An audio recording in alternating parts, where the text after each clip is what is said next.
Hello guys, नमस्कार, सत श्री अकाल, आदाब, प्रणाम। आप खुश रहें, स्वस्थ रहें।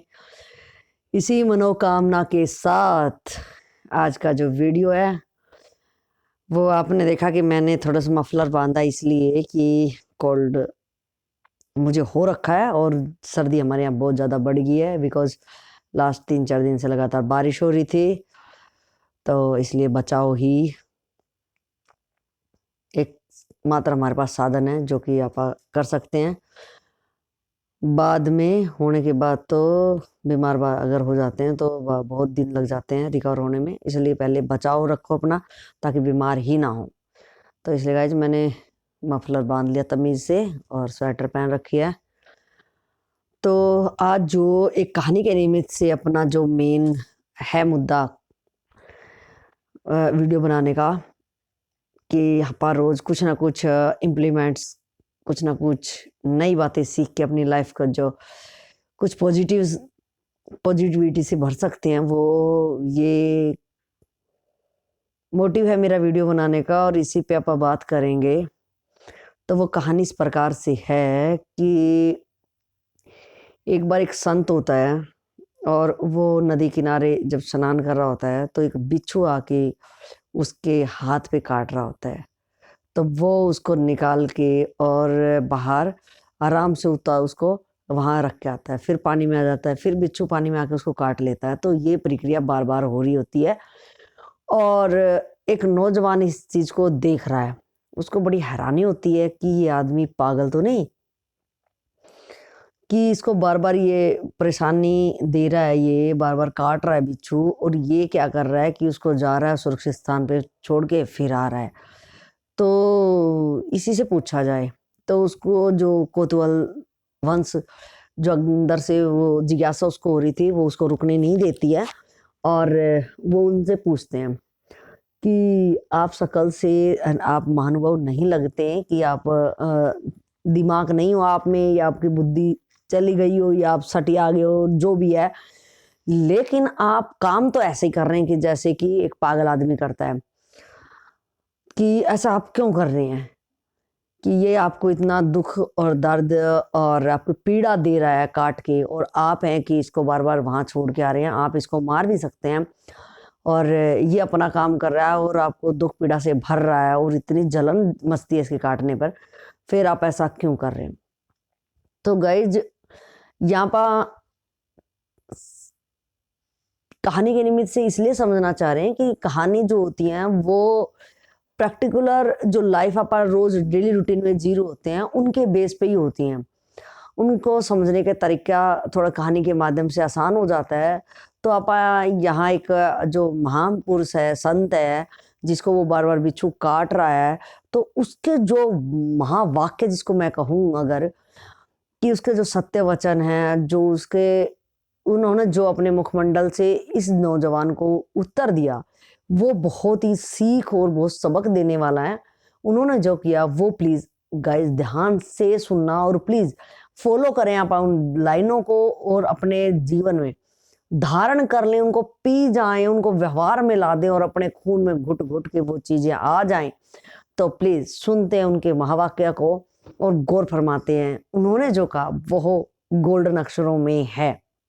वो क्या है गाइज कि उन्होंने कहा कि जब ये अपना नेचर नहीं छोड़ रहा तो मैं अपना नेचर कैसे छोड़ दूं। जो इसका नेचर है दुखी और परेशान और पीड़ा देने का और मेरा नेचर इसको बचाने का है, तो जब ये अपना नेचर नहीं छोड़ पा रहा तो मैं क्यों छोड़ दूं। तो गाइज यहाँ पे ये चीजें बहुत ज्यादा ही प्यारी हैं, सुंदर हैं कि आपा क्या करते हैं, आपा रिवर्ट में हमेशा, और बहुत बार मैंने वीडियो में यही बात कही है कि आपा क्या करते हैं कि ना तो अपना सौ का सौ देते हैं। किसी की भी हेल्प करने से पहले अपने दिमाग में ये जरूर चल रही होता है कि यार ये बंदा मेरी कब हेल्प करेगा, ये किस टाइप से करेगा, ये करेगा नहीं करेगा। तो इसमें क्या होता है आपा अध कचरी दिखावा ज्यादा करते हैं और बेसिक जो हेल्प होती है वो आपा शायद नहीं कर पाते हैं। और जब जिस भी बंदे को उसको हेल्प तो मैं नहीं कह सकती कि जब उसको हेल्प करने से पहले दिमाग में अगर ये आ गया कि ये मेरे किस काम आ सकता है, तो वो क्या ही हेल्प कर रहा है उस बंदे की, वो तो व्यापार कर रहा है जी। तो गाइज यहाँ जो संत के वाक्य हैं वो यही हैं कि आपा उस बंदे को ना देखें, आपा अपने आप को ही देखें कि चाहे वो क्या कर रहा है क्या नहीं कर रहा, उसकी उसके जो कर्म है वो उसके सामने, जो मेरे कर्म है वो मेरे सामने, और मैं अपना सो का सो दूं। मैं अपनी मेहनत और लगन और इंटेंशनली जो भी, मतलब मेरे पॉजिटिव जितना भी मैं उस बंदे के लिए कर सकता हूँ, मैं अपने व्यवहार से और अपने अच्छे तरीके से मैं उसकी हेल्प करूं। क्योंकि देखो गाइज एक ये भी होता है कि अगर आपसे कोई हेल्प मांग रहा है ना, तो मेरे मेरे अनुसार तो मैं यही समझती हूँ कि ऊपर वाले ने, अल्लाह ताला ने, ईश्वर ने आपको उस लायक बनाया है कि वो आपको इस काम के लायक समझ रहा है। अदरवाइज तो इतनी बड़ी दुनिया है, इतना इंटरनेट का जमाना है, इतना सारी चीज हो सकते हैं, तो वो आपसे ही क्यों इच्छा कर रहा है? बिकॉज कुछ तो उसने आपको चुना होगा ना इन दुनिया में। इस तरह दुनिया क्या कहूँ मैं, अगर आप जिस भी जगह पे हो वहां पे तो बहुत लोग हो सकते हैं ना, आप तो इकलौते नहीं है। अगर उसने आपसे हेल्प चाहिए है तो उसने कुछ अलग देखा होगा ना आप में, वो आपसे इच्छा लगा रहा है, आपसे उसकी आस टिकी है।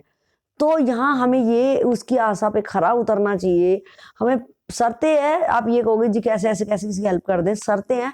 आप सबसे पहले यही जाने कि रियल में उसको रिक्वायरमेंट है या नहीं है, या वो केयरलेस है, या वो लेजी है, या जो भी तरीके से आप उसको एक बार जेन्युइनली देख लें कि उसको हेल्प की नीड है या नहीं है। अगर है तो गाइज प्लीज अपने आप को ना बचाएं, जिस भी तरीके से आपको भी कैसे भी उसकी हेल्प कर ही देनी चाहिए। और आपकी करनी आपके आगे, उसकी करनी उसके आगे। तो ये ना तो लें कि वो क्या करेगा या वो बदले में हमें कुछ नहीं चाहिए। तो इन्हीं शब्दों के साथ बड़ी प्यारी सी और सुंदर सीख देने वाली जो महात्मा के वचन थे, मैंने इसलिए शेयर करना चाहा कि आप इन छोटी छोटी बातों से शायद आप इस लोक को क्या अपने परलोक को भी आप सुधार सकते हैं। ये छोटी छोटी बातें करके आप इस दुनिया को बहुत सुनहरी और प्यारी दुनिया बना सकते हैं। तो और ये भी होता है गाइज कि बंदा भले वो ना रिवर्ट में हमारी हेल्प करे, लेकिन नेचर है, जो प्रकृति है, वो आपके पाई पाई का हिसाब रखती है। वो ना करके आपकी जब आपको हेल्प की नीड होगी तो कोई परिंदे को जरूर आपके सामने पेश कर देंगे। तो ये ना भूलें और हमेशा इसका ध्यान रखें, जैसा आप दूसरों के साथ करते हैं वैसा हमारे साथ भी होने वाला होता है।